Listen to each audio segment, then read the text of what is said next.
that was really, really a pleasure to see that. Something we can all kind of think about, and I can do that, right?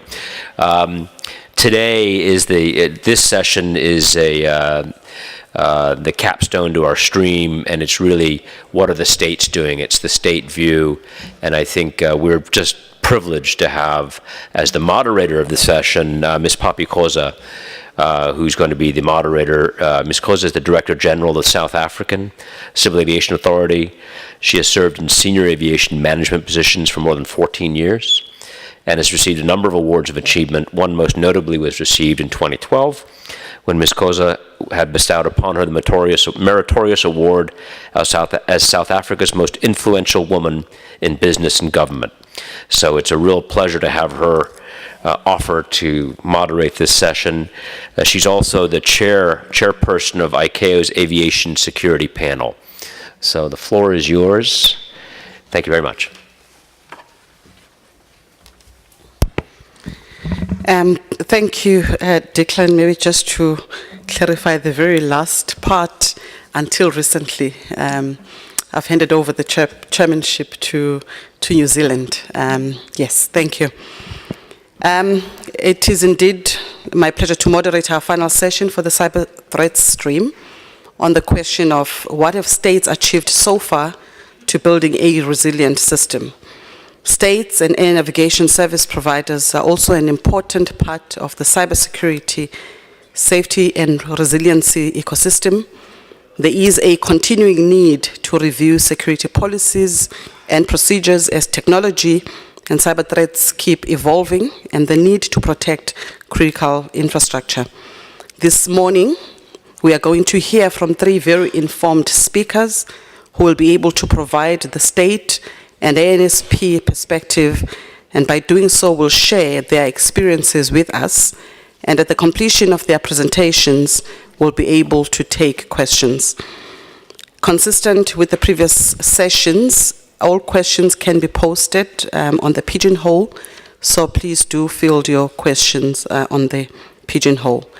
It now gives me a great pleasure to introduce our first speaker, Mr. Francesco Di Maio.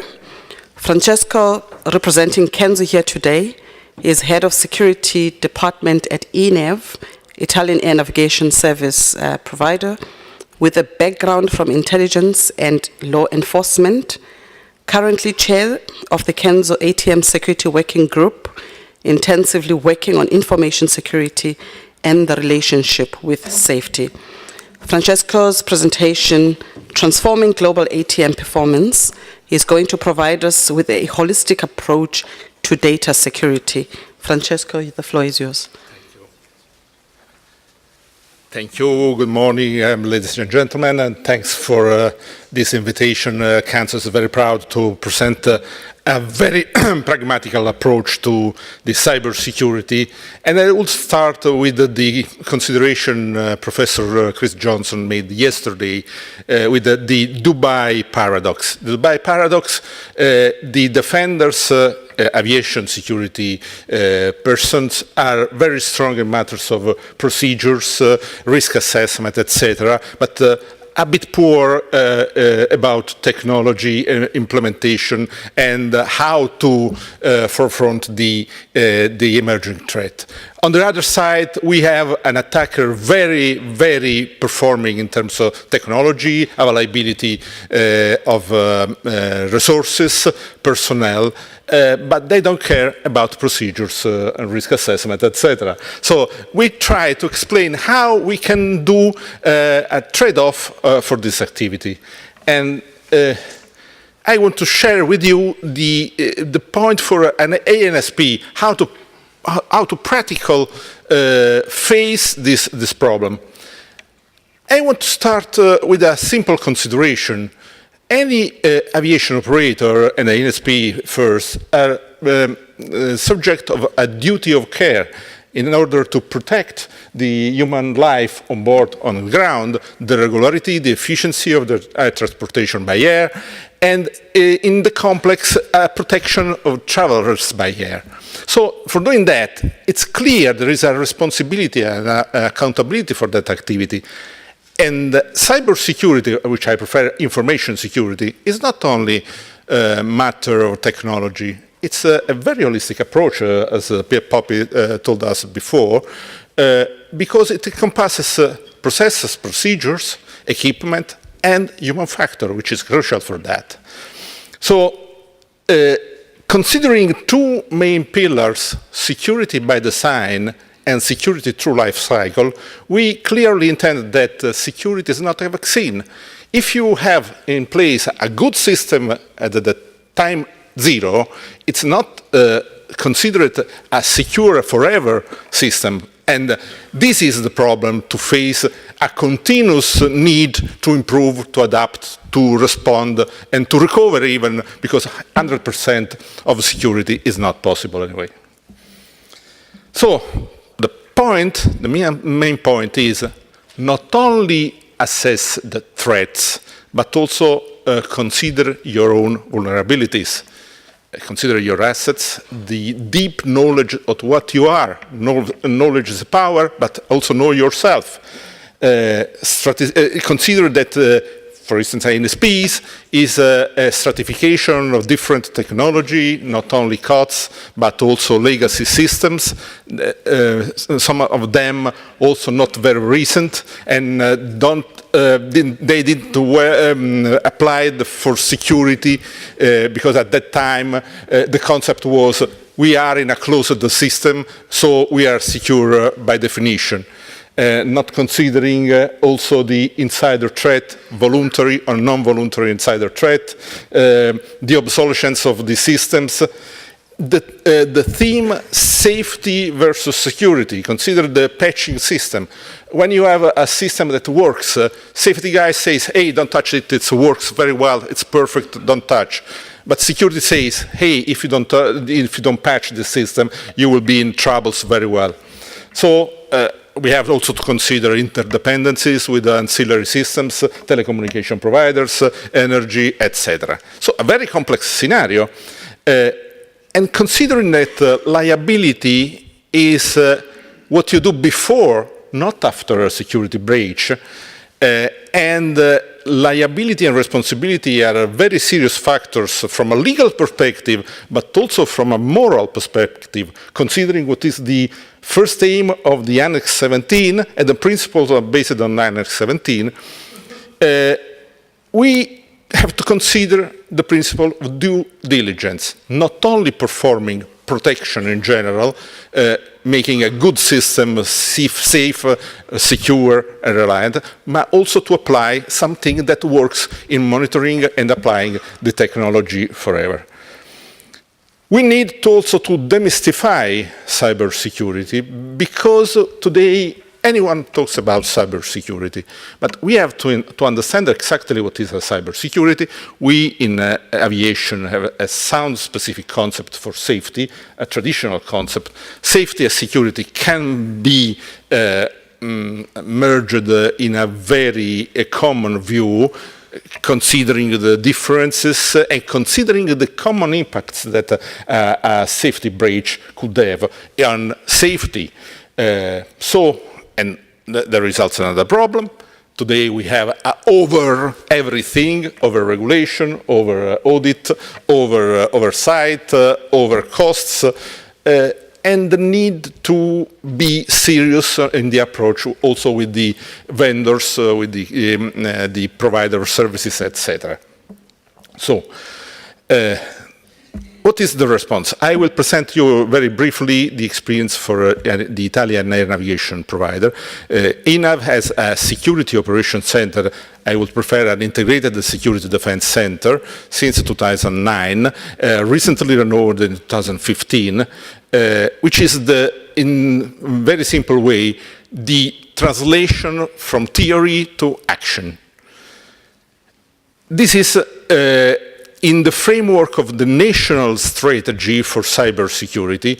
You should know that in Europe, the European Commission, the European Union issued a directive, the famous NIS directive, obliging any contracting state to have a security strategy and security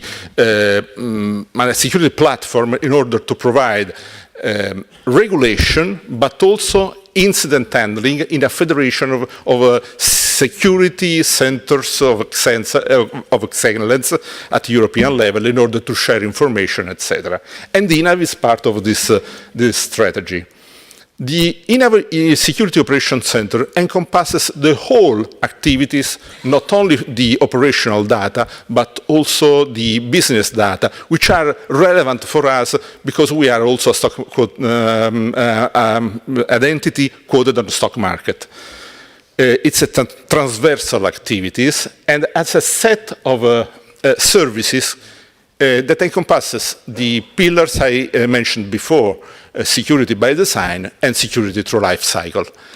Some services we provide in our Security Operations Center, they go from the monitoring to assessing, but also active functions, because for us it's relevant to put ourselves on the part of the attacker, because only if you are an attacker, you can discover your vulnerability in a very deep and black boxed position. The penetration testing and the vulnerability assessment and the continuous improvement based not only on the traditional international standards, but also on best practices from the hacking perspective is relevant for us, because only through this activity we will be able to discover actually our vulnerabilities and to fix them, because this is the other part, because fixing the vulnerabilities with the treatment plan is the completion of the plan, do, check, act system and the continuous improvement model. Security model, the onion model, because when you consider where are your most precious data to protect, you need to put different layers of protection in order to have a sound, effective protection itself, measurable and specifically intended for protecting the need to avoid jeopardizing the security of civil aviation itself. We have a very comprehensive approach, including not only the network, not only the perimeter, but we target also the application, the servers, the endpoint, in a very modern way, considering a specific part of the activity, the human factor, because we don't see necessary only to monitor the system, but also we need to understand the behavior of the personnel we have inside, because the insider threat is another field of attention, and insider threat is not only the person who deliberately want to damage this, but also those who are in deception. They are used by third parties, by enemies, in order to attack our system. And the last point I want to share with you is the information sharing. After WannaCry, we had clear the picture that we need to have a very timely fashioned information sharing protocol. This information sharing protocol must be as possible as we can automated. The indicator of compromission cannot be kept in for a long time, because normally from the 0 day to the completion of the attack, only 24 hours, 27 hours last. In this time frame, we need to understand the threat, if it is exploitable for us, and to put remediation with vulnerability assessment, vulnerability fixing process, patching, etc. So we decided with other entities, not only from the aviation side, but also financial, public administration, manufacturers, etc., to build a community with an automated information sharing approach based on open source. And we are just the node, the provider of this activity, and it is specific for INAV because we invented this way, based on the Stixi taxi protocol, which is a very common information sharing protocol used also by the major computer emergency response team in order to share with the community this activity. The architecture is very simple. We don't require to change what you have inside your organization in your security operations center, but just we require something that can collect the indicator of compromission and to elaborate and use what you want. And this is totally free. This is very relevant. I will conclude with this very funny picture, because we can do everything. We can spend money, a huge amount of money in firewalls and switches and antiviruses, etc. But you find this guy, Dave, that will destroy everything in just 1 minute, making it a bad maneuver and destroying your activity. But also considering that sometimes the feeling of security is false, because if you allow to put your password with stickers on your computer, or you use your chain to block your bike on a very poor pole, you don't have security, but you have an illusion of security. Thank you.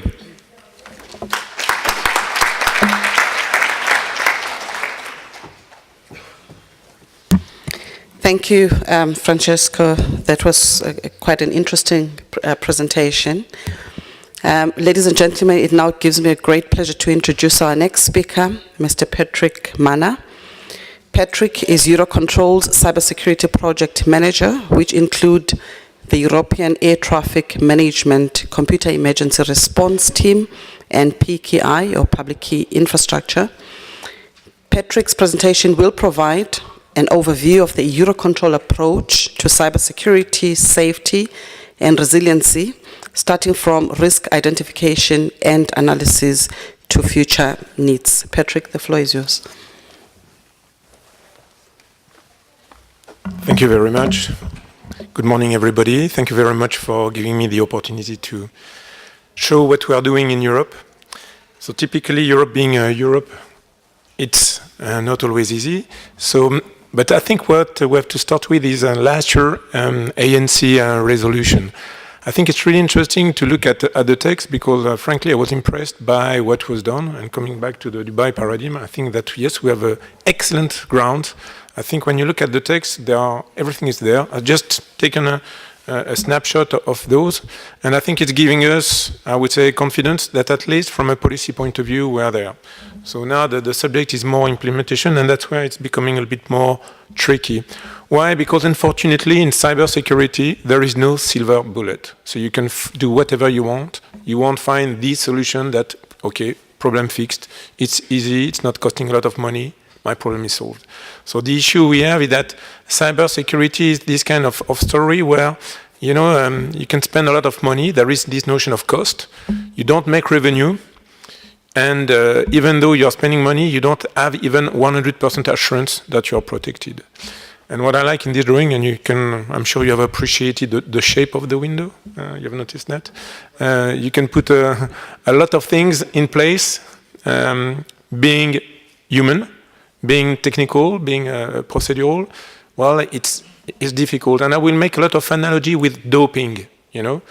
We're a bit running behind because those guys are creative. And whatever you can do, even if you design system with security in mind, some guys will be creative.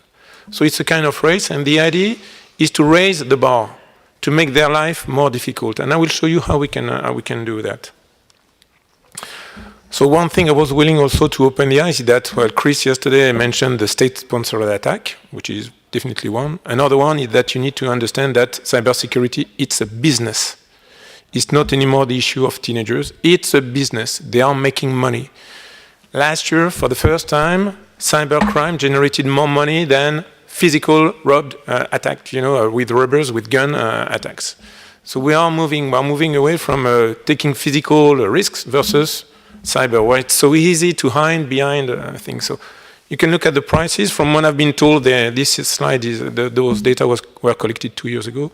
It's even cheaper now, and there are even kind of, you know, a lot of ways to access that. So when you hear that an attack was sophisticated, requires a lot of competence, no, you can just buy it, and you don't have to do it yourself. And They even provide maintenance of your attack. So they provide support of that. So, they are, dedicated. So, in fact, what we are facing in our domain is a transition. So in the previous panel, we are presenting architectures for the future, but in fact, we will face this notion of transition. So today, we don't really know what's happening, because somehow we don't even have means to monitor what's happening. And I defy some organization to say, well, I had a problem, and I know exactly what happened, because most of the time, the priority is to go back to operation. And you don't have the time to save the artifact, to do proper forensic investigation. This is requiring education. This is requiring training of your staff. This is requiring specific new procedures to both being able to revert back to operation and to save all the information that can help you to understand what has happened. So that's a challenge we are facing. So yes, we can think about the future, design the new system, and we have to. Security built in the design.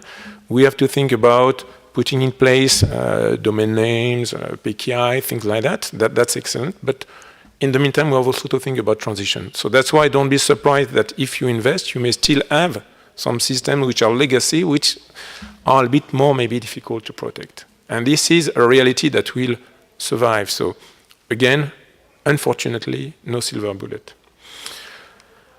So one way is, as I said, to protect your crown jewels. So you do a risk-based approach.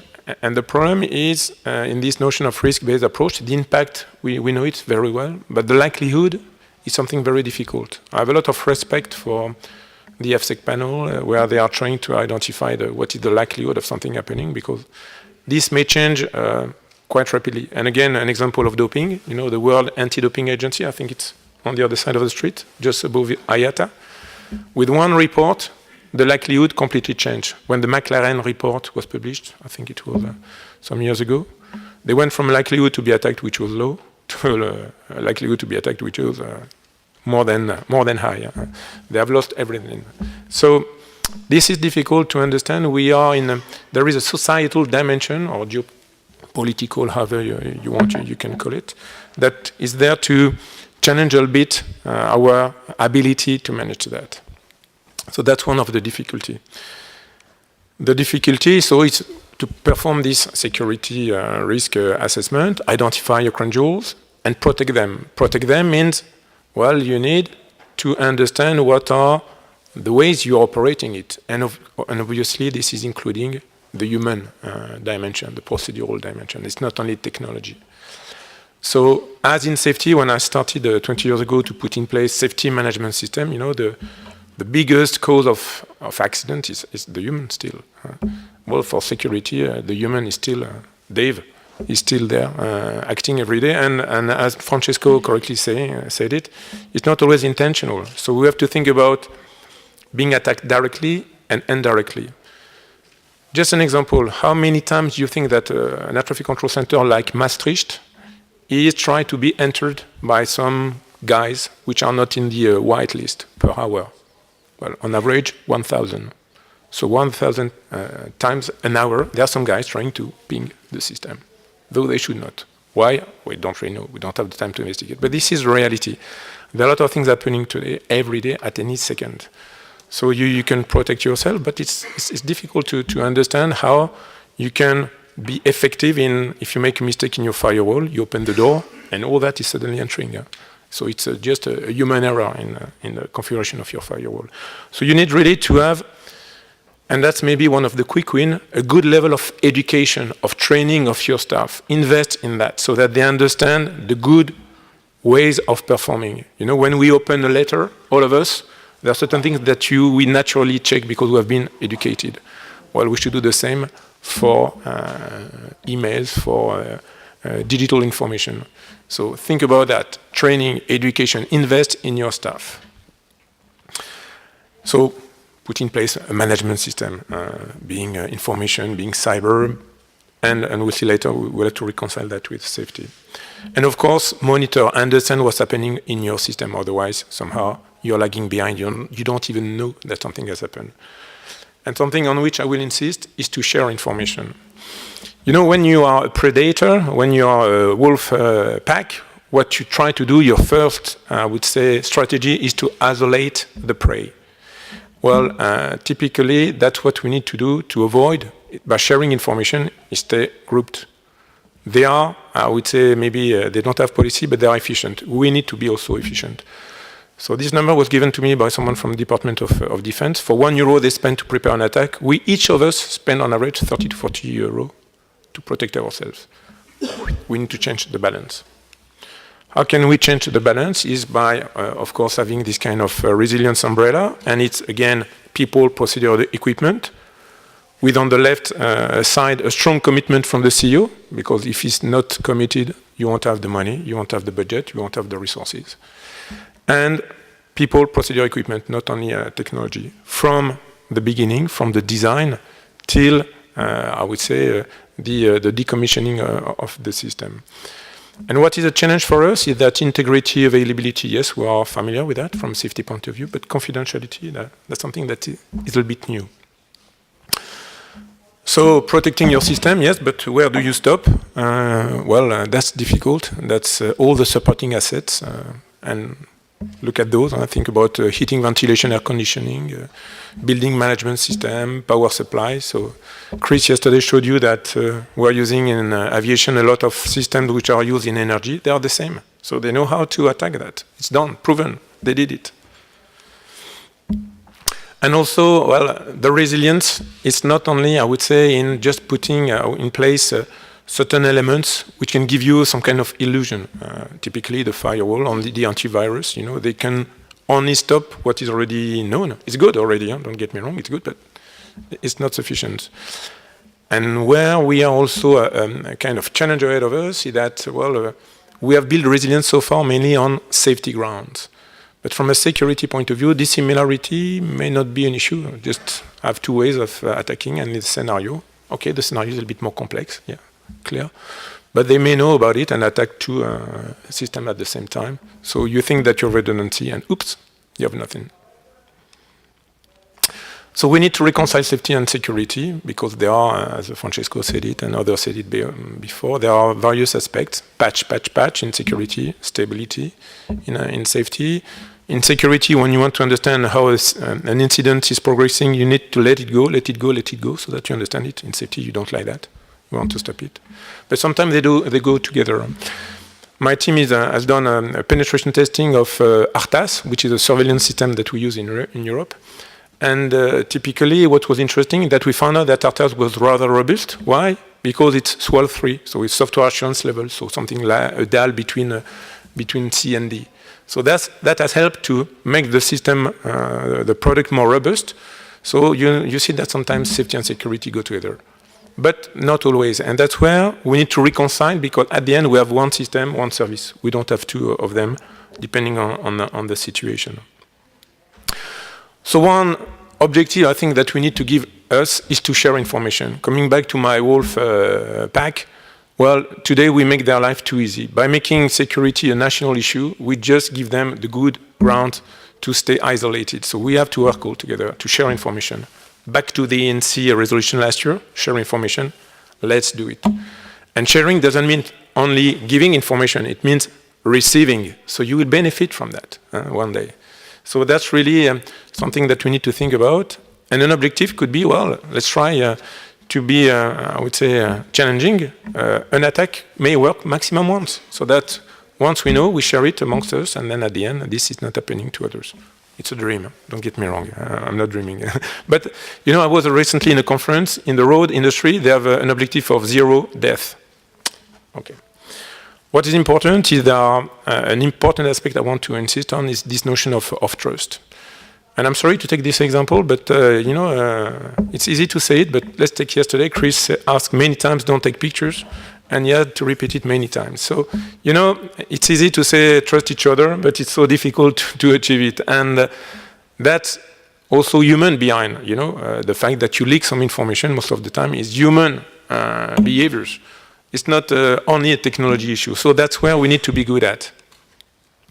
So I will give rapidly 2 examples of initiatives. Insist on the word initiative that we are launching in Europe. Why initiative? Because they are in the process of being defined and being approved. So one, which is a regional sectorial CERT, Computer Emergency Response Team. Another one for a common regional bridge for PKI. So building on the presentation that we have seen before. So a CERT, to make it simple, is more a strategic role. You prevent things, you understand problems before they occur, you notify your incident, your constituents. And when the incident is there, you support them to react. The SOC is more the tactical part. It's the monitoring, as you have a supervision monitoring system. You have a cyber dimension of it. And of course, you have the unit in charge of implementing the changes. So typically, the idea is that we, for EUROCONTROL, we need a CERT because we have a network manager, WiMAX, root charge office. So the idea is to propose this service to the air traffic management community. Why? Again, to federate. We have the NIST directive, which is good, which is saying you, each state do something. I would say a network of national certs. But you know, the national certs today, they have a problem. They don't know ATM. They don't know really, they can be skilled in drinking water, energy, health, finance, banks, and they are eager to get a specific domain backup. Okay, and the most supportive for this kind of initiative are the national certs. And by the way, this is not new. There are other domains doing it in banks and in energy. So the idea is really to provide a kind of complementary service to what the national certs are doing by complementing their approach by saying, okay, we can support you with the ATM dimension, and we can do kind of correlation that the national certs can do because we receive information from Estonia, Portugal, correlate them and say, oh, we have two problems, and this can be correlated. This is a lessons learned from the WannaCry crisis last summer, that clearly a lack of coordination among states has given more power to the attack. Everybody was staying in his corner a little bit. Again, back to my wolf gang. So again, this is an initiative, so we're discussing it with our member state. This will have to be approved by our PC, and this is not related to previous initiatives that you may have heard from Europe. It's mainly a message from my European colleagues. And the second one is another initiative launched by the César deployment manager to have a PKI for SWIM. And again, the idea is building on what Rob presented. And by the way, you will see that we are sharing slides. Why? Because I want to show you that this is not a US approach only or a European approach only. We're working together on that. And ICAO is leading on that, and that is good because it's not a national or regional issue, it's a worldwide issue. So you have understood that when you have multiple certification authorities that work together, it's a nightmare, it doesn't work, and we know it. We won't be the first one to do that. So I'm not going to say what Rob said before, but just to remind you that this is in place in other industry for 10, 15 years. So we are not there trying to propose something that is, wow, a revolution, we will be the first one in the world. We are building on best practices which are demonstrated. So typically having this bridge is important, but the message is again, trust. We need a strong governance. We need a strong governance to say, yes, we accept you because you meet the criteria, and one day, to make the difficult decision, guys, you didn't perform, you're out. As Mr. Trump was saying, you're fired. Okay, so this is this kind of things that we need to have, a good governance, and that's the difficult part of it. So the SWIM, the idea is to put in place a PKI with a bridge to allow interoperability. That's the key word, really, we need to understand that. But we need a good governance to be good at that. So again, those slides to illustrate the point of Rob.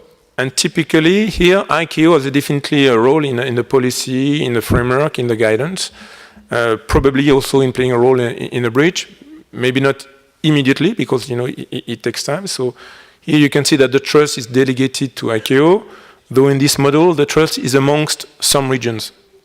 This will be limited in time. We can do that, as Rob has explained, with many regions. So starting with 2, and then one day we have to go back to this model. That's the ultimate goal.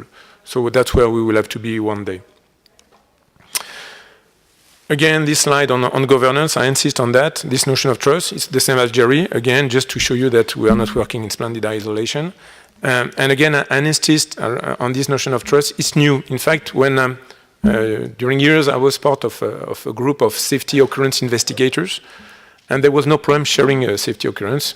Of course, at the beginning it took time, but why it was no problem? Because we built trust. We learned to know each other, and it took time. Another example, we are trying to set up an ISAC in Europe. It took nearly 2 years to sign the NDA, just to sign the NDA. Why? Because it's trust, just to take the time to know each other. So trust is an important word, but frankly, it's a challenge, and we don't know how to do that. And frankly, I think that ICAO has a good grounds to do that. We have a proven record in this domain of I would say, a worldwide system built on trust, and I think that we have an opportunity. Thank you.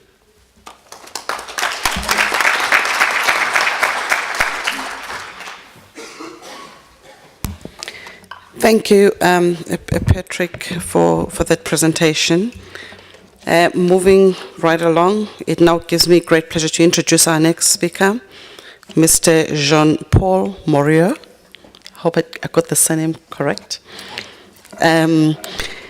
Jean-Paul is the Cybersecurity and Aviation Program Manager for the European Aviation Safety Agency.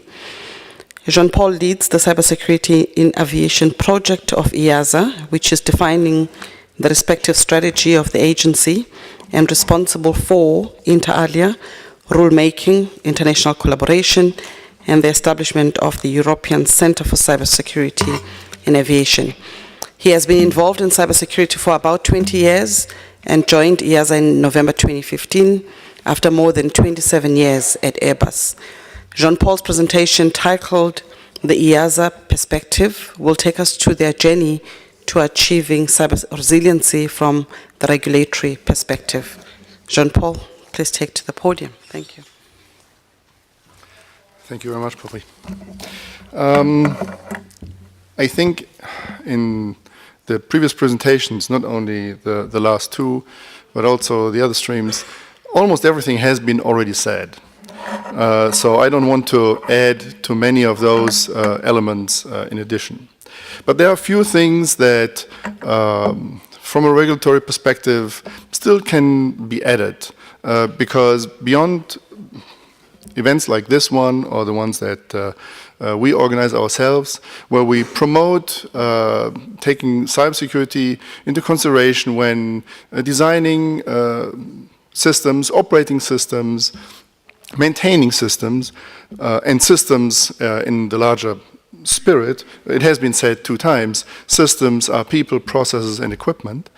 I think we need to lay the groundwork so we have good rules about who takes which responsibility for doing what, and how do we share the different risks, how do we manage the different risks, and how are we able in the end to become more and more secure, because that's also something, zero death is as illusionary as aviation being totally secure. We'll always have a residual risk in the end. So what I'm trying to talk about is what are the objectives as a regulator that we wanted to achieve? How has EASA structured its work? What is resilience anyway, at least in our perception? What needs to be done by operators and their respective supply chain? We are so interlinked that it's the whole supply chain that needs to be taken care of. And why is resilience necessary but not sufficient? And I also try to give you some answers how EASA approaches that. So what do we want to achieve? Actually, the first thing is we want to know what the risks are. And as a regulator, we would like to know what the risks are of the whole civil aviation community, not only individual ones, not only what's the risk that one operator has or a set of operators, a constituency like, for example, ANSPs. Because there are links between all constituencies, and there are links to other industries as well, because they are often using very similar components. There is a need to identify risks and to share information about risks. And this seems to be the third initiative that's being talked about after the Aviation ISAC in one of the streams before, and the ISAC, the European Aviation ISAC that Patrick mentioned. There is a third cross-sectorial initiative that the European Union has asked EASA to set up, which is European Center for Cybersecurity in Aviation, which is the facility by which we are trying to allow all operators and regulators relevant for European aviation to share risks. And risks which include threat information, which includes vulnerability information, but that also includes proposals how to address those risks as they come along. Another area is the international cooperation and harmonization. One reason why we collaborate with ICAO very much, but this is not only ICAO, this is also on the state level, and on the state level it is beyond aviation. The question that came up earlier about the NIS directive is one of those very interesting ones, because this is one of our key areas of collaboration within Europe with other European states. And the NIS directive is nothing but taking your critical infrastructure into consideration, and as transport is part of the critical infrastructure in most countries who have already developed policies about that, there is now the question in which scope those critical infrastructures have been taken into consideration. The NIS directive does it from the perspective of the provision of essential services, irrespective of the nature of the lack of that service. Well, from an aviation perspective, we are looking more for safety. So what are the safety implications? Now, there may be essential services that also have safety impacts, but there may be essential services or there may be events that have nothing to do with essential service but still safety relevant. So there's an overlap that we have to minimize and still have to make clear how the responsibilities are distributed, and that's something that's not limited to the European Union.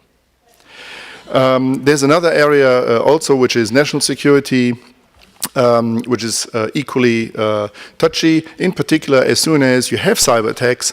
In many countries they're already illegal, so immediately the information sharing that takes place within the community may be suspended in case of a cyber attack because of law enforcement authorities stop that. So we have to address that matter as well. EASA is a regulator, so one of our key tasks is to provide rules and regulations and to oversee them. So with respect to cybersecurity in aviation, where the environment changes so rapidly, none of the rules from the past or from the past style would survive even a few months. So what we have to do is we have to put a kind of meta rule in place, and we call it the horizontal rule, that will survive the test of time, and going into more specific regulation on a lower level as acceptable means of compliance or guidance material based upon international standards. Where industry is able to provide best practices and agreed best practices, which can be updated on a fairly frequent basis following the development of the threats. And last but not least, there is the competence about cybersecurity. You cannot act on information that's shared if you have not the competence to do so. So training, awareness, education, these are all different facets of raising that competence. We have a few pillars in place, the information and sharing and threat intelligence. I mentioned it already, the European Center for Cybersecurity in Aviation, where we collaborate with the CERT of the European Union, which is for the European institutions, and with ENISA, which is the Cybersecurity Agency of the European Commission. Then we have projects in terms of research and studies. We have, as I said before, we work on training and the competence building. We have elements in terms of international cooperation and harmonization, as I mentioned it before. And we have one branch that works on industry standards, regulations, and oversight. So we have a number of different activities that match our objectives.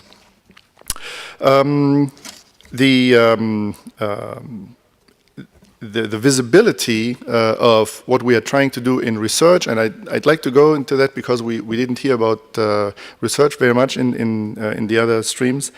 There is in our work program there is one research item that deals with the vulnerability database, a little bit similar to the CVE database that MITRE is operating, but specifically for embedded systems, for real-time systems, for systems that are used in aviation or that are used in other critical infrastructures. Because there is very little information that can be shared among those who implement them, and there's a real lack. So we are investigating how we can deal with this lack and how we can align this with the existing information about vulnerabilities.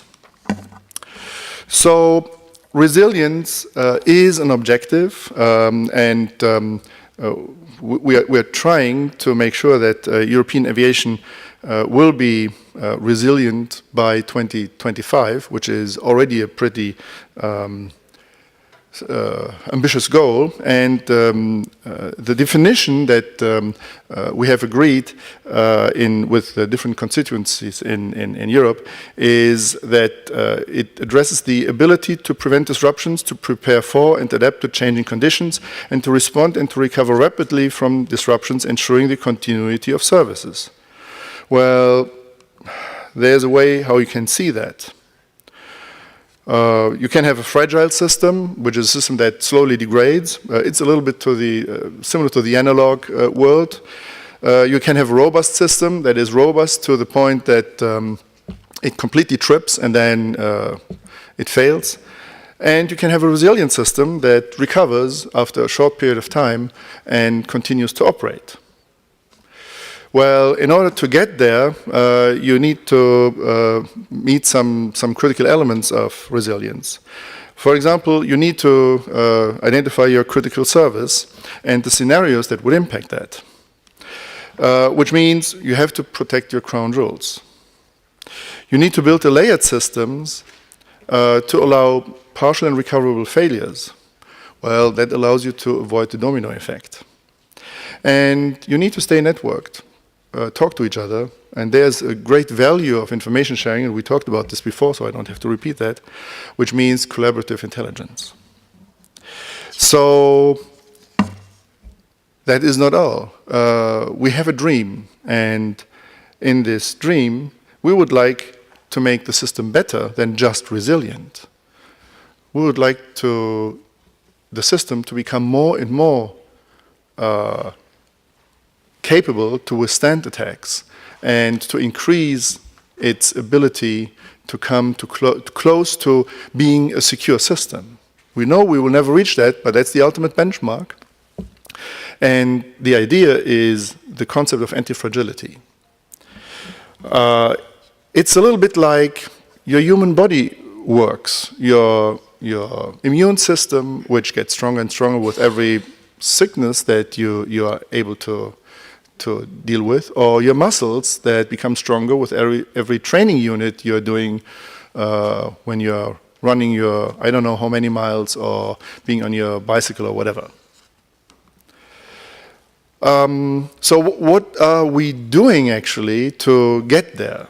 One area is promotion, and the promotion of cybersecurity in aviation has been addressed by conferences that we organized. We organized together with other CAAs, and this is just a little snapshot of the last one. that we organized together with the Polish government and the Polish CAA in Krakow, where we had 250 participants, twice as many as the conferences before. And for the first time, we focused not on problem statements and not so much on why are we doing cybersecurity anyway, but more the active and the acute ground systems questions.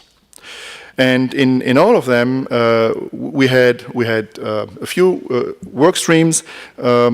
One addressing more the international dimension to it. The World's Not Enough was the title, so we picked all movie titles.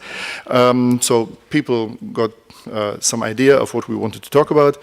Trains, planes, and automobiles was about multimodal, the whole transport sector. We are not only aviation, we also have to see the whole transport sector. And Groundhog Day is basically addressing the paradigm shift that security brings into civil aviation after we have been dealing with the fictitious events which governed all the safety thinking before. Now we have to address things every day. As Francesco was saying, security is not a vaccine. It's just a continuous process. And the second day then was the false sense of safety. If you ignore security, then you have a false sense of safety because things can still happen. We talked about SWIM, and there were other work streams about SWIM, so I don't want to repeat that. And the power of the chain is the end-to-end certification. So how can we make sure that from the originator of an information to the consumer of an information, or from the beginning of the inception of a system, of systems, to the end, to its final end. There are many dimensions, end-to-end dimensions that we may have to address. And how can we make sure that they are all considered in their entirety? So we created a roundtable. That's probably the biggest achievement in Europe for the time being. This roundtable, called the Strategic Coordination Platform, is a multi-level platform organization where we have decisions taken on the executive level and experts working on the on development and coordination, and where we have currently two work streams. One is about the regulatory processes, which is first and foremost the European ones, but also the ICAO ones, and the chart and strategy work stream. We will add another work stream very soon about transorganizational risk management. All major constituents are part of that, whether industry, operators, or whether we have the member states, we have associations, we have the European Commission with its different directorates.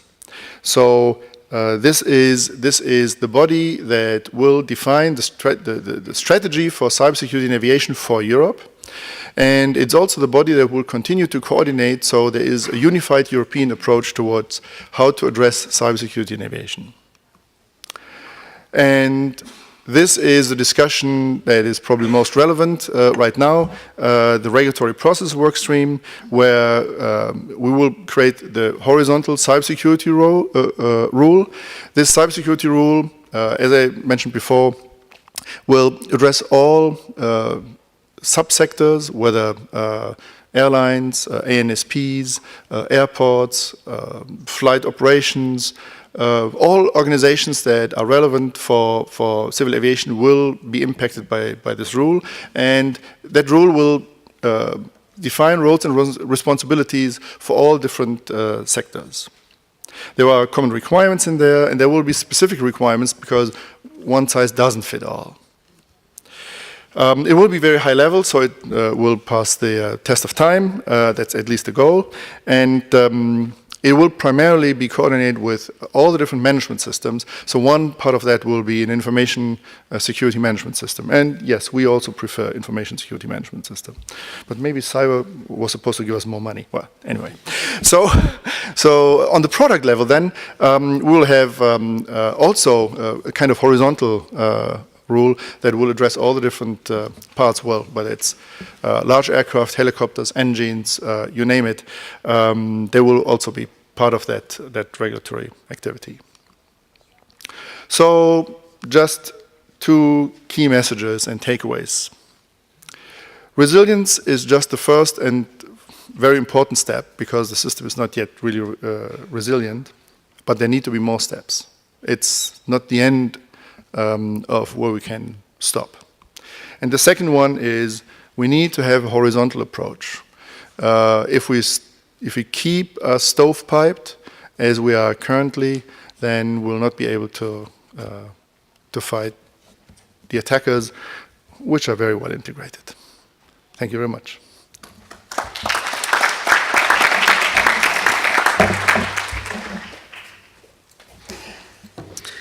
Thank you very much, Jean-Paul. So, ladies and gentlemen, we have heard from 3 speakers who have considerable responsibility for leading cybersecurity, safety and resiliency within their respective organizations. It is indeed comforting to see a common approach to cyber safety and resiliency by realizing that there becomes a point where the cost of mitigating a threat is outweighed by the return of investment. Our speakers also shared a common theme for the need for us to share information. Terms such as assuring community alignment and collaboration, adapt strategic objectives to changes of the environment, as well as the issues relating to risk management.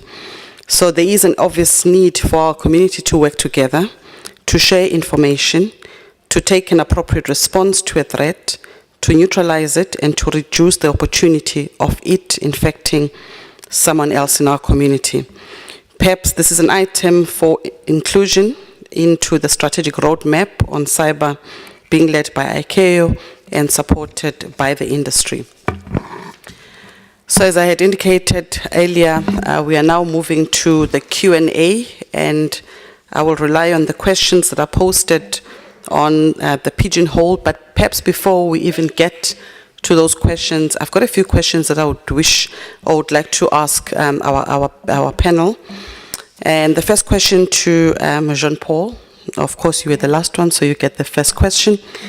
Could you explain as to why resilience is necessary but not sufficient? Well, the way we interpret resilience is we are able to cope with the attacks, but we are not able yet to prevent them. And we need to prevent future attacks. We need to prevent the more sophisticated ones, and they become more and more sophisticated. So staying at the level of being just resilient will keep the level of disturbance of the system on the same level, even if we improve over time. So we would like to become more and more secure. We will not reach that goal, but we want to reduce the number of successful attacks so the system gets more stable. Thank you. So I suppose the notion that we could never achieve 100% security is therefore not possible, but we must build resilient systems. Thank you for that response. I have a question for Francesco.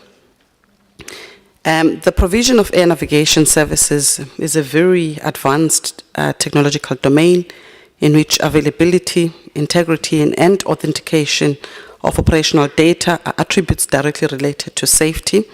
So what are, in your opinion, the key elements to be considered in a sound, effective information security management system for any provider?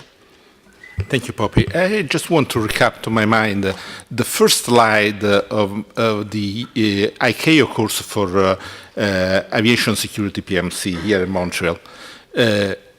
The Captain Smith from Titanic told to the audience in a previous cruise, in 30 years of my life, I've never been involved in any accident, nor I see with my eyes a relevant point. So complacency is a very true enemy for a sound security management system, even in information security. So we should start to think out of the box and try to have an holistic approach, avoiding silos within our organization. And third one, referring to the Dubai paradox, let's try to think as an attacker, because only in this way we will be able to understand our vulnerabilities and our weaknesses. And if we know our weaknesses, this is a lesson learned from the ancient Greek culture, we will be able to improve our activity. Thank you. Thank you. We can't be complacent. And by the way, Titanic was my favorite movie, so I don't want to cry. Thank you. A question from me, which is the last one to Patrick. Is resilience from a cybersecurity point of view different from resilience from a safety point of view? And if yes, why? Yes, I think what is interesting is that first we have one system, one service, so we need to think about resilience globally. But the approach to make it resilient have to be complementary. During more than 10 years, I've led the safety assessment activities in EUROCONTROL, supporting the NSPs to put in place safety assessment.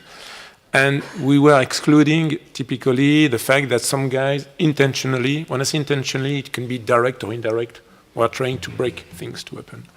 And what we need to do now is to think about it with an additional layer. So they are not, I would say, antagonists, they have to be done together. But it's a new way of thinking. And just to give you an example, so I explained that my team has done a penetration test of ARTAS, surveillance. I give them as an objective, we don't give you any documentation. So they went through publicly available documents, available on Asterix, the protocol to exchange surveillance data, to know what ARTAS was doing and say, well, you have 2 weeks. In 2 weeks, 2 guys, what can you do? And that's interesting because they have found quite a number of things to help improving the product and the environment in which the product is. So we did that from a safety point of view, but from a security point of view, we identified additional means. And I think that also what is really true is what Francesco said, that history of past good performance means nothing in aviation. Usually I'm ending my presentation with something a bit provocative, I didn't put it here, which is an accident. And I think that we are kind of, sometimes I've got a feeling that we are a bit waiting for that. Because we have this culture, this DNA, say, well, no, it has been good during years. So be comfortable, be confident, it will be also good for the next years.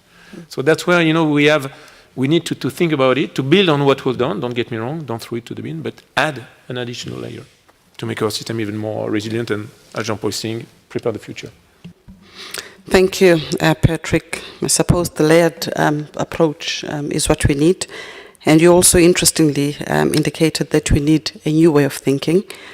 I believe one philosopher said you can't solve yesterday's problems, or rather you can't solve today's problems using yesterday's solutions. Thank you.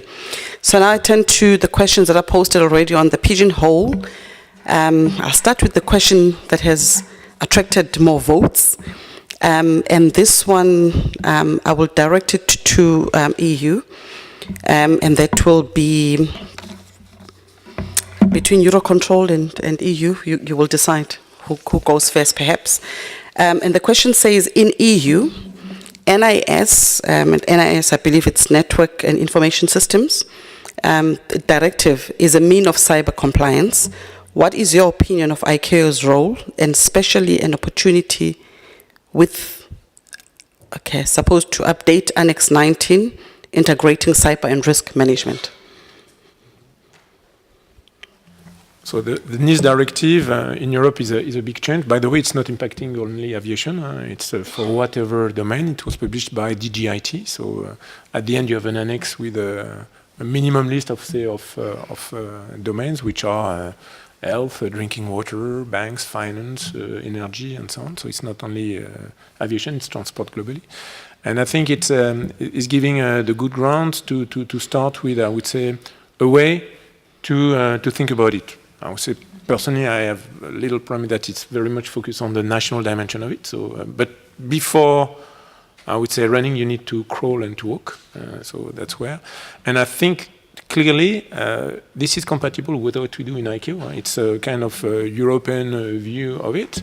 There is a specific context in Europe.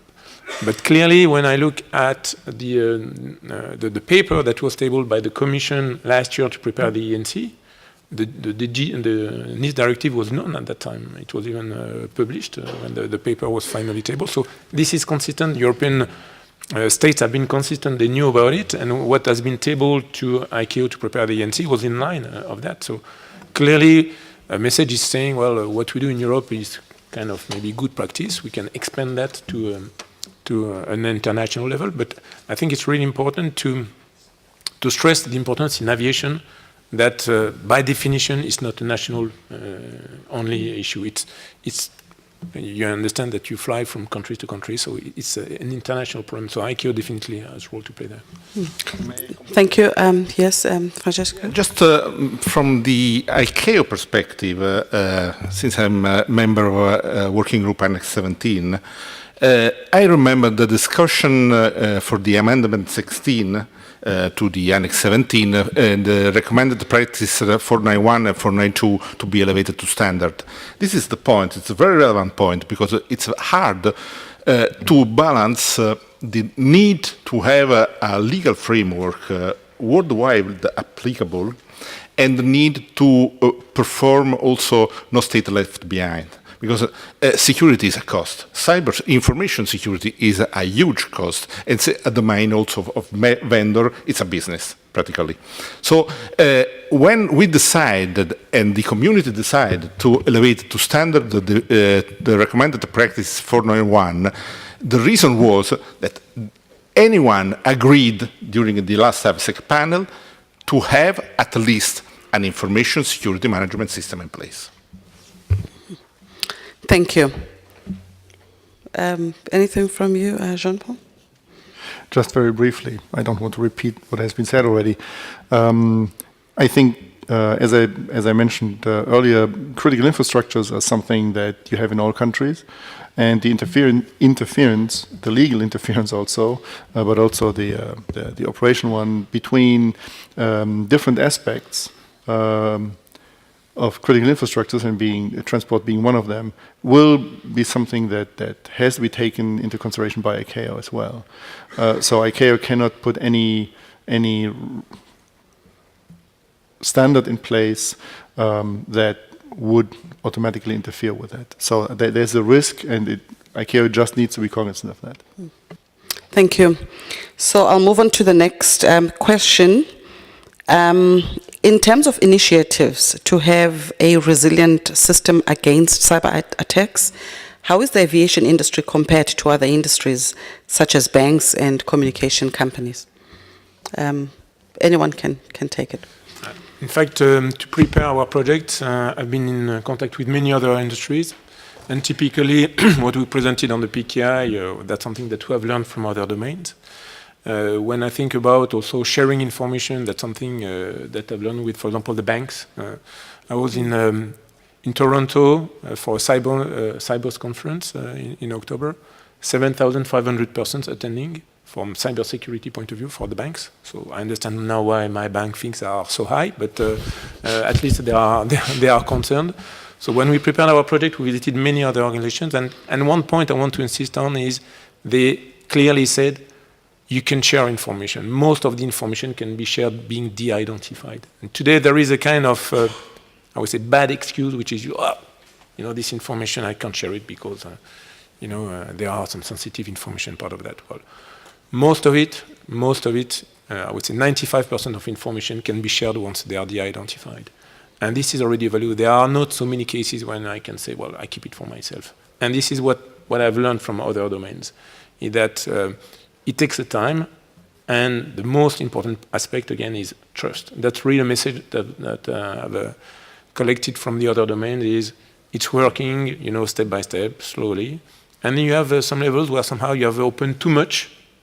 You need to restrict it a little bit because there are guys who are there, well, you don't know anymore whether they have truly a role to play. So you reduce a little bit and then you start again. So we personally have been in contact with many other domains, and we have learned a lot from them because, to be fair with you, we are not on the leading sit from that point of view. Just a follow-up, because you've touched on the trust issue. Within our own jurisdictions, in our own states, quite often you find that cybersecurity issues are lying fragmented, amongst different agencies, for instance. What would be your take in terms of building that trust within the states to make sure that intelligence services don't find it difficult to share information with ANSPs, for instance, or airports, or anybody who needs that information, in aviation in particular?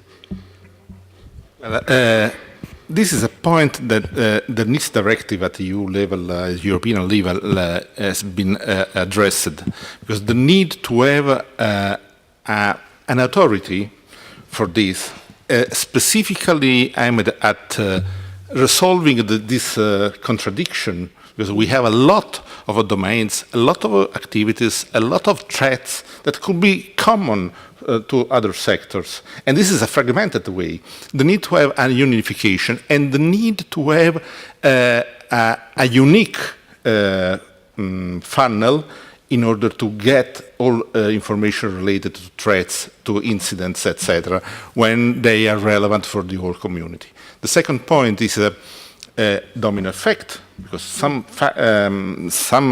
sectors, financial, but also telecommunication, energy, aviation, etc., are more or less interdependent. So the domino effect could be a real issue for that. And let's try to think outside the single domain and consider what is the information security issue worldwide. We are living in a digital world, and this is the very relevant point to bear in mind.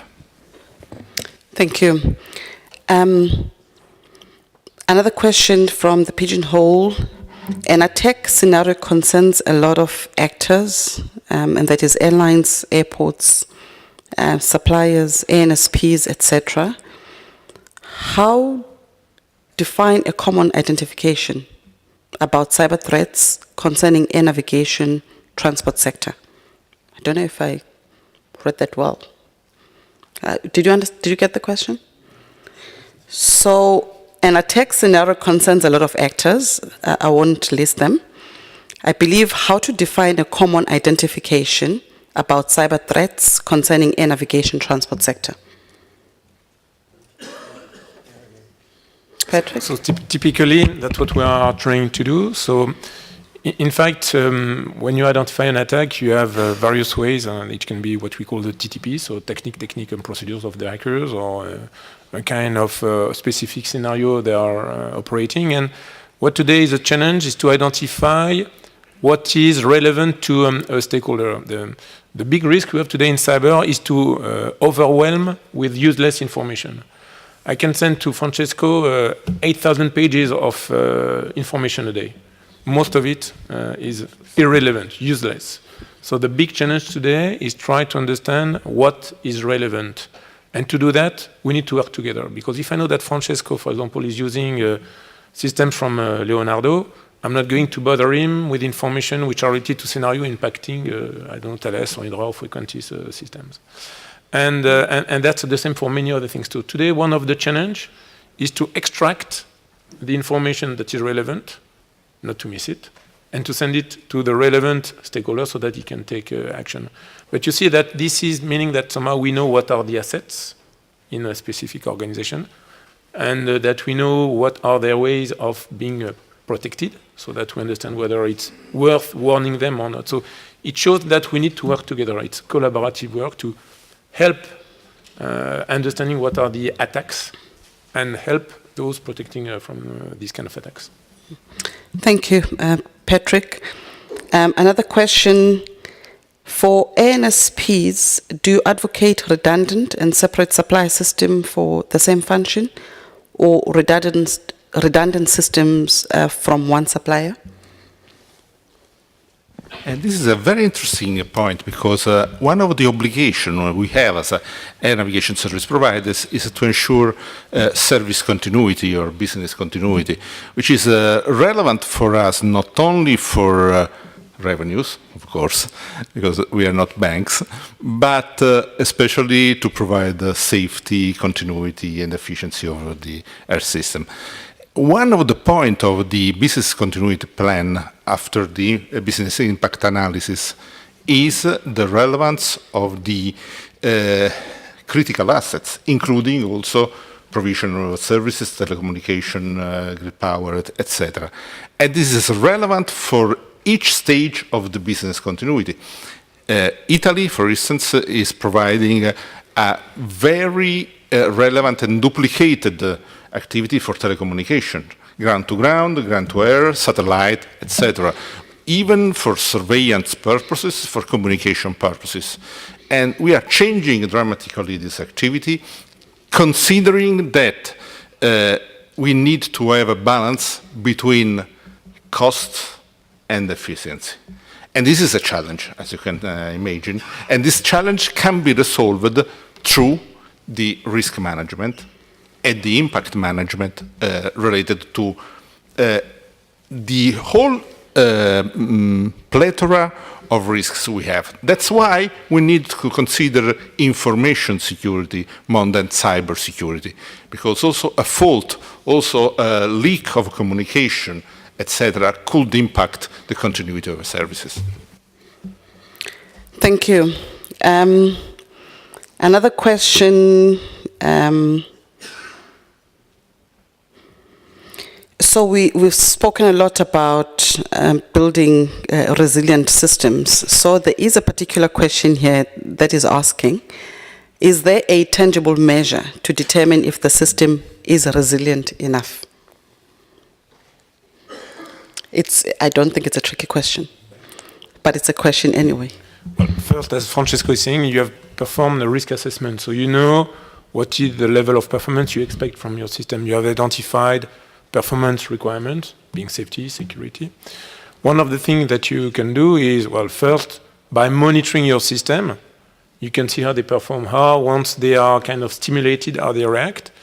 What you can do, and Dan from Boeing mentioned that yesterday, red team, blue team, that's also something that you have to do. And the message behind is that it's not something you do once at the beginning and then you can go to bed. That's something that you have to do periodically.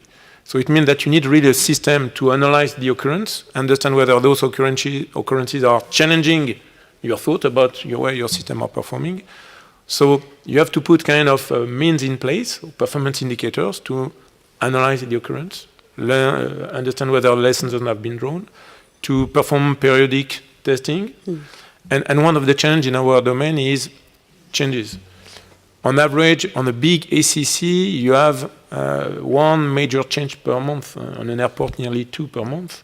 So the system you have implemented 5, 10 years ago, because in our domain, life cycle is more 15, 20, 25 years. It's not 2 years. Though in cyber, it's very short life cycle. So 2 different way of performing.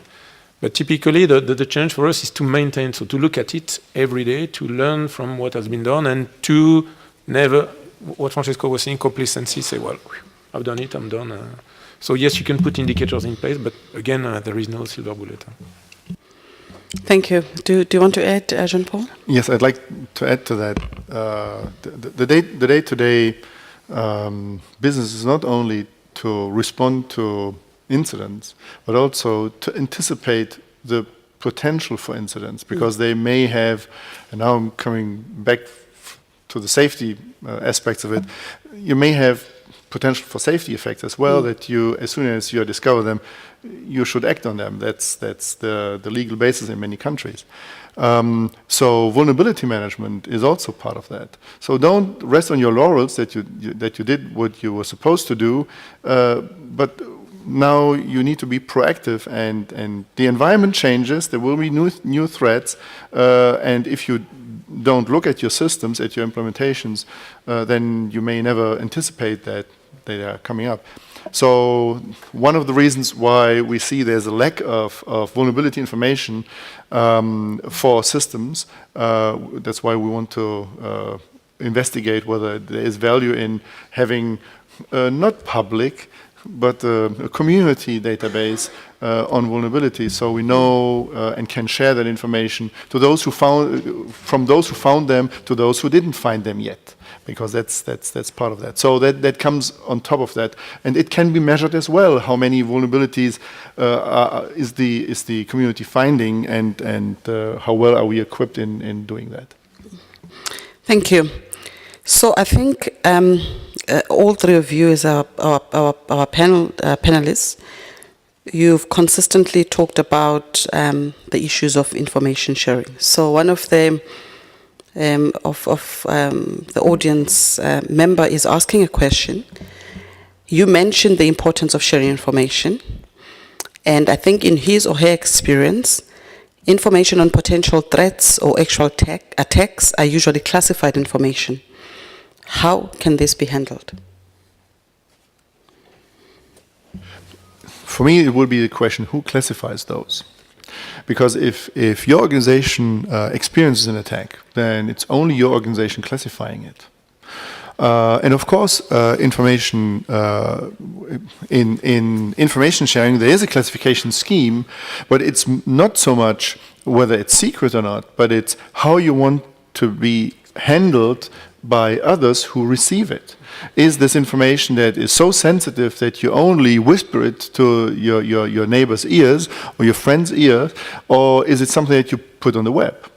Somewhere in between, there's a scale of about 4 levels, and that is something that does the classification, but that's not the classification of the information itself, rather than how it's handled. So only if information about threats comes from state sources, from state intelligence, then it is classified in many cases, and that's a real problem.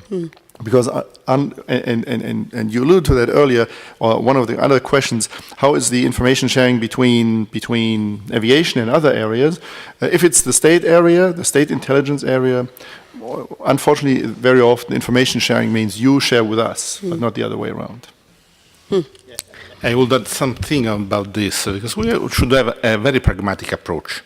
Because when there is a vulnerability addressing an operating system, an application, a system, a commercial system, or also a legacy system, probably will be the vendor will be obliged to notify it through the channels, the ordinary channels. This is not a problem. But we have now a problem. Yesterday was very well addressed, the state-sponsored attack that could target specific organization, specific entities within the states. And in that case, probably a national security classification scheme will work, will be applicable. INA was targeted last year by a specific spear phishing. We discovered a huge amount, myself discovered a huge attack against critical infrastructure in Italy, and we were obliged to keep it totally classified until the disclosure that happened with the trial is currently today. Thank you. I will squeeze in one more question before we break for lunch. This is a question that wasn't really covered in the presentations, but somebody is asking, do you use artificial intelligence to detect cyber threats?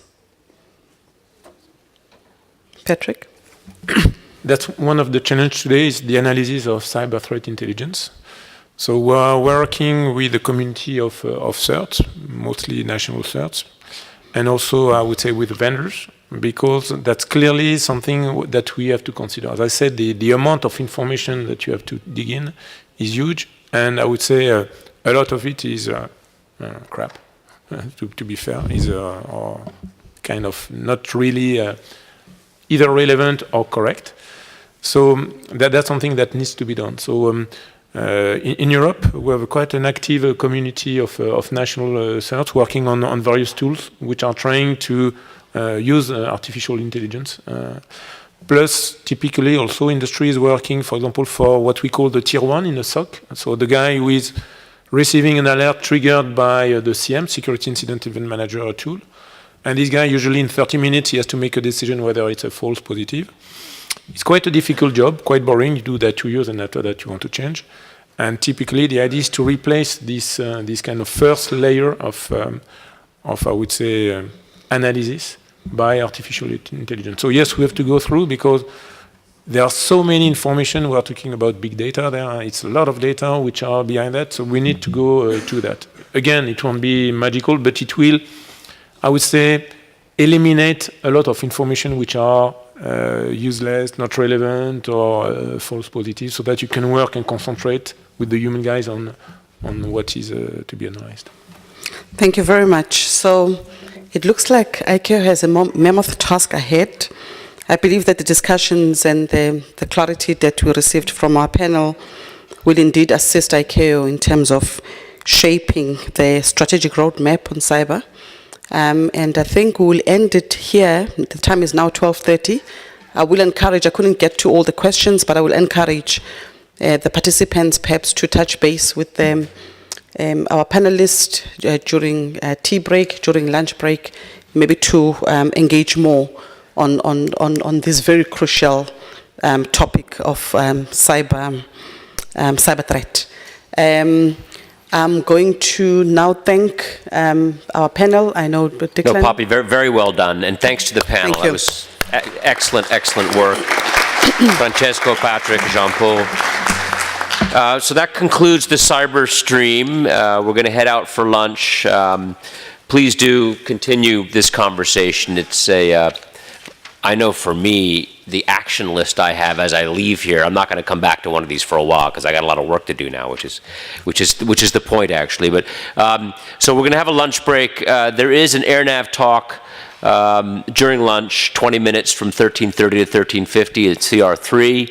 The topic is optimize your airport resources with IATA's improved level of service concept, presented by Mark Rodriguez from Airport Development IATA.